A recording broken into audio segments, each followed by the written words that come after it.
بسم اللہ الرحمن الرحیم۔ السلام علیکم۔ اللہ تعالیٰ نے فجر میں جاگنے کا حکم کیوں دیا ہے؟ سائنسدانوں کی یہ ریسرچ آپ کو ہلا کر رکھ دے گی۔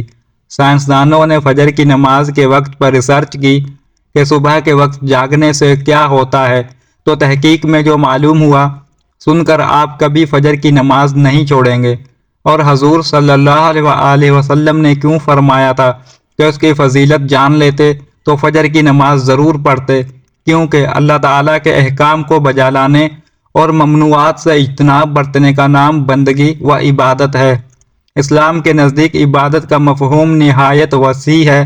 اسلام کا مطالبہ ہے کہ انسان کی پوری زندگی عبادت سے عبارت ہو، وہ اس طرح زندگی بسر کرے کہ اس کا ہر کام عبادت میں شمار ہو، اور اس کا واحد طریقہ یہی ہے کہ وہ اللہ تعالیٰ کے بتائے ہوئے طریقے کے مطابق زندگی گزارے، ہر بات میں حکم الہی کو پیش نظر رکھے۔ اسلام اس بڑی عبادت کے لیے انسان کو جن ذریعے سے تیار اور اس کی تربیت کرتا ہے، عرف عام میں انہیں عبادت کہا جاتا ہے، لیکن دراصل یہ تمرینات عبادت ہے۔ انہیں ارکان اسلام بھی اسی وجہ سے کہا جاتا ہے کہ اسلام کی عمارت انہی ستونوں پر قائم ہے۔ ارکان اسلام میں نماز سے سرفہرست اور پہلے نمبر پر ہے۔ ان تمام عبادات میں نماز کو جو اہمیت اور فضیلت حاصل ہے وہ کسی بھی صاحب ایمان اہل نظر سے پوشیدہ نہیں ہے۔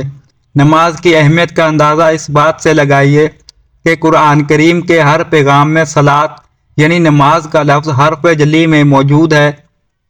ایمان کے بعد سب سے اہم رکن جس کا مطالبہ اہل اسلام سے کیا گیا ہے وہ نماز ہی ہے۔ نماز مسلمانوں کی دینی پہچان اور امتیازی نشان ہے۔ یہی وجہ ہے قرآن و حدیث میں اس کی ادائیگی پر بہت زیادہ زور اور ترک پر وعید موجود ہے۔ اس وعید سے اندازہ لگایا جا سکتا ہے کہ اسلام میں نماز کی اہمیت کیا ہے۔ جو چیز جس قدر اہم اور ضروری ہوتی ہے اس کی بجا آوری پر اجر و ثواب بھی اس قدر زیادہ ملتا ہے۔ چنانچہ نماز کا ثواب بھی اس قدر ہے کہ انسان اس کا تصور نہیں کر سکتا۔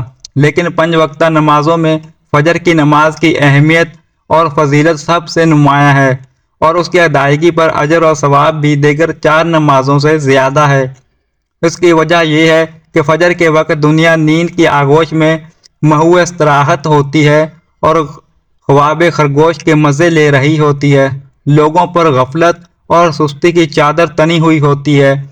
ایسے میں نرم اور گرم آرام دہ بستر کو چھوڑ کر اللہ تعالیٰ کی اطاعت و محبت میں بارگاہ الہی میں سجدہ ریز ہونا بڑا پرمشقت اور نفس کو زیر کرنے جیسا مشکل کام ہے۔ اللہ تعالیٰ کی سنت یہ ہے کہ بندے کو جس نیکی کے کرنے میں مشقت زیادہ ہو اور نفس و شیطان سے لڑائی لڑنی پڑے، اللہ تعالیٰ اس پر زیادہ اجر و ثواب عطا کرتا ہے، چاہے نیکی کتنی ہی چھوٹی کیوں نہ ہو۔ قرآن و حدیث سے بھی نماز فجر کی قرات و تلاوت قرآن کی اہمیت اجاگر ہوتی ہے، جس سے فجر کے وقت اور نماز فجر کی اہمیت کا پتہ چلتا ہے۔ سورہ بنی اسرائیل میں فرمایا، فجر کا قرآن بے شک فجر کی نماز میں پڑھا جانے والا قرآن محسوس و مشہور ہو کر سامنے آ جاتا ہے۔ یعنی اگر فجر کی نماز میں پڑھا جانے والا قرآن اگر سمجھ کر بغور پڑھا یا سنا جائے تو وقت فجر کے تمام انوار و تجلیات اور قرآن و فیوز و برکات متشکل ہو کر اللہ تعالیٰ کے وجود اور اس کی وحدانیت کی گواہی دیتے محسوس ہوتے ہیں۔ احادیث نبوی سے بھی نماز کی اہمیت و فضیلت و نورانیت کا پتہ چلتا ہے۔ آپ صلی اللہ علیہ وسلم نے فرمایا کہ فجر کے 2 رکعت سنتیں دنیا اور دنیا کی ہر چیز سے افضل ہیں۔ قرآن و حدیث اور اسلامی لٹریچر میں دنیا سے مراد مشرق و مغرب، شمال و جنوب کا کرۂ ارض نہیں، بلکہ دنیا سے مراد یہ کائنات اور اس کی تمام تر نعمت، خزانے، دولت و حکومت مراد ہے۔ سوچئے جب فجر کی 2 رکعت سنتوں کی یہ فضیلت ہے کہ پوری دنیا کی نعمت اور خزانے اس کے سامنے مانند اور بیچ ہیں، تو پھر فجر کے فرض کا کیا عالم ہوگا۔ صحیح مسلم کی روایت میں ہے کہ رسول اللہ صلی اللہ علیہ وسلم نے فرمایا، جو شخص فجر کی نماز پڑھ لیتا ہے وہ اللہ تعالیٰ کی امان میں آ جاتا ہے، یعنی جو شخص نماز فجر کا فریضہ ادا کر لیتا ہے وہ اللہ تعالیٰ کی حفاظت میں آ جاتا ہے۔ اور اسے کوئی بھی نقصان نہیں پہنچا سکتا۔ بخاری و مسلم ہی کی ایک روایت میں ہے کہ جس نے 2 ٹھنڈے وقت کی نماز فجر و عصر ادا کر لی وہ جنت میں داخل ہوگا۔ ایک اور روایت میں ہے کہ رسول اللہ صلی اللہ علیہ وسلم نے فرمایا، جو شخص عشاء کی نماز باجماعت ادا کرے اسے آدھی رات کے قیام کا ثواب ملے گا۔ اکثر صبح کی نماز میں چاہے مرد ہوں یا عورتیں بہت کوتاہی کرتے ہیں۔ ہم میں سے اکثر لوگوں کو ایک شکوہ ہمیشہ رہتا ہے کہ ہر وقت کوئی نہ کوئی پریشانی رہتی ہے، گھر میں روزی میں برکت نہیں۔ اگر ہم ان تمام بے برکتی، تنگ دستی، بے روزگاری اور پریشانیوں کو نماز فجر کی عدم ادائیگی کے پس منظر میں دیکھیں تو معلوم ہوگا یہ سب بے برکتی اسی سبب سے ہم نماز فجر کی ادائیگی میں حد درجہ کوتاہی اور سستی کا شکار ہیں۔ رسول اللہ صلی اللہ علیہ وسلم کی اس حوالے سے متعدد احادیث موجود ہیں جن میں رزق کی تقسیم و فراوانی اور برکت کو نماز فجر کی ادائیگی سے مشروط کیا گیا ہے۔ ایک فرمان نبوی صلی اللہ علیہ وسلم کا مفہوم ہے کہ رزق تقسیم کرنے والا فرشتہ ہر صبح فجر کے وقت بندوں کا رزق لے کر زمین پر اترتا ہے، لہذا جو دروازہ فجر کے وقت کھلا ہوتا ہے فرشتہ اس کا رزق دروازے پر رکھ کر چلا جاتا ہے، اور جو دروازہ فجر کے وقت بند ہوتا ہے فرشتہ اس کا رزق واپس لے کر چلا جاتا ہے۔ اس فرمان نبوی صلی اللہ علیہ وسلم میں فجر کے وقت دروازہ کھلا ہونے کا مطلب یہ ہے کہ جس گھر کے افراد صبح فجر کے وقت بیدار ہو کر نماز فجر ادا کرتے ہیں ان کا رزق عطا کر دیا جاتا ہے۔ دروازہ بند ہونے سے مراد یہ ہے کہ جس گھر کے رہنے والے صبح فجر کے وقت سوتے رہتے ہیں اور نماز فجر کی ادائیگی میں غفلت و کوتاہی کے مرتکب ہوتے ہیں انہیں ان کے رزق سے محروم رکھا جاتا ہے۔ ناظرین، کبھی آپ کے ذہن میں یہ سوال آیا ہے کہ اللہ تعالیٰ نے ہمیں فجر کے وقت جاگنے کا حکم کیوں دیا ہے؟ کیا فجر کا وقت صرف نماز پڑھنے کا وقت ہوتا ہے؟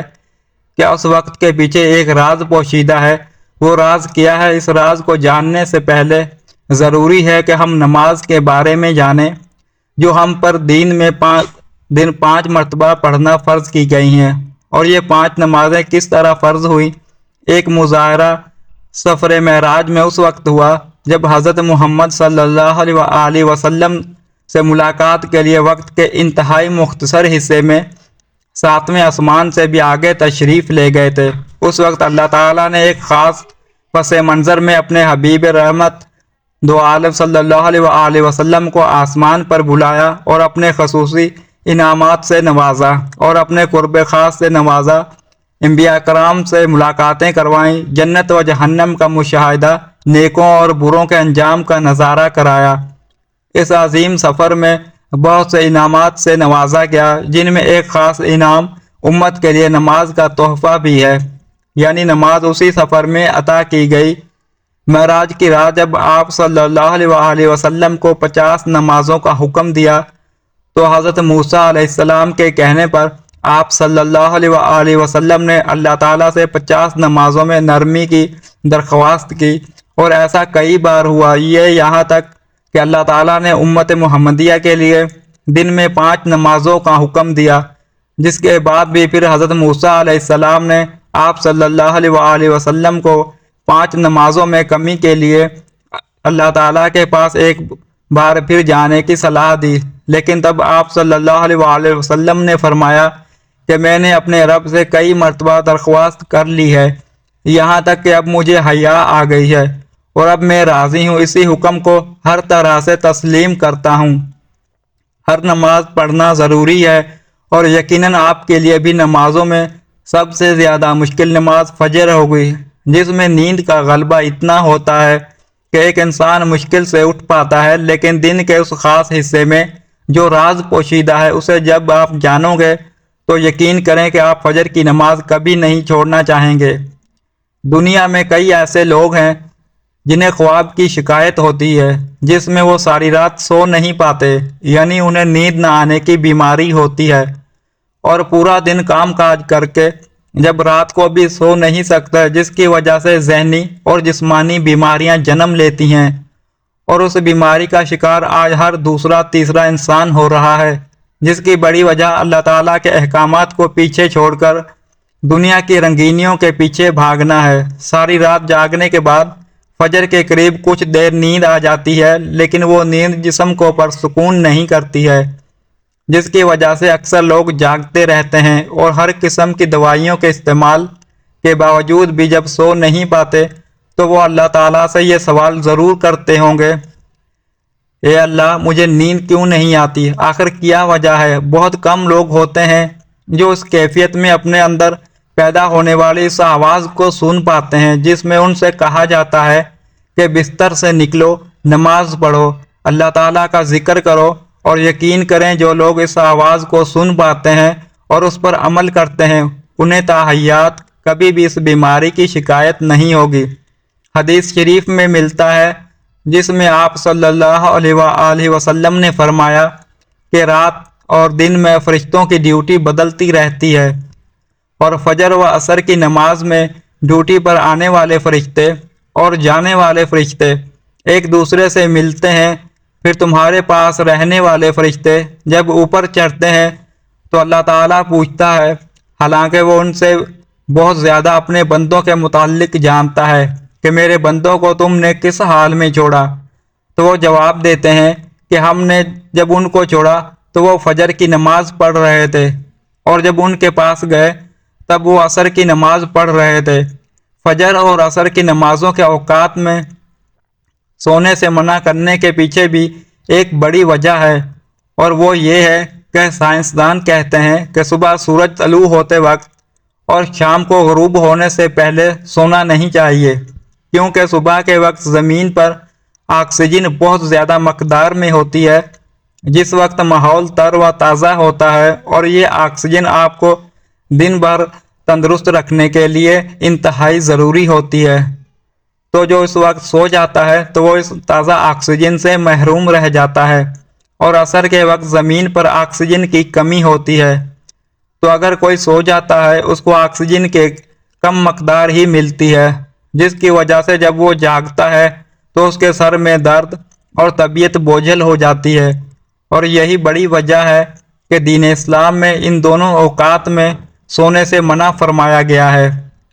رسول کریم صلی اللہ علیہ وآلہ وسلم نے فرمایا، طلوع شمس سے پہلے اور غروب شمس سے پہلے نماز ادا کرنے والا جہنم میں ہرگز داخل نہیں ہوگا۔ نماز فجر کے بارے میں ایسے بے شمار فضائل اور بھی ہیں جن کو ہم نہیں جان سکتے، اگر انسان ان کو جان لے تو کبھی کوتاہی نہ کرے۔ اللہ تعالی ہم سب کو 5 وقت نماز پڑھنے کی توفیق عطا فرمائے اور ہمارا خاتمہ بالخیر فرمائے، آمین۔ ناظرین، کومنٹ باکس میں اللہ تعالیٰ کے 99 ناموں میں سے ایک نام ضرور ٹائپ کریں۔ اگر ویڈیو اچھی لگے تو ویڈیو کو لائک کریں، شیئر کریں اور چینل کو سبسکرائب کریں۔ شکریہ، اللہ حافظ۔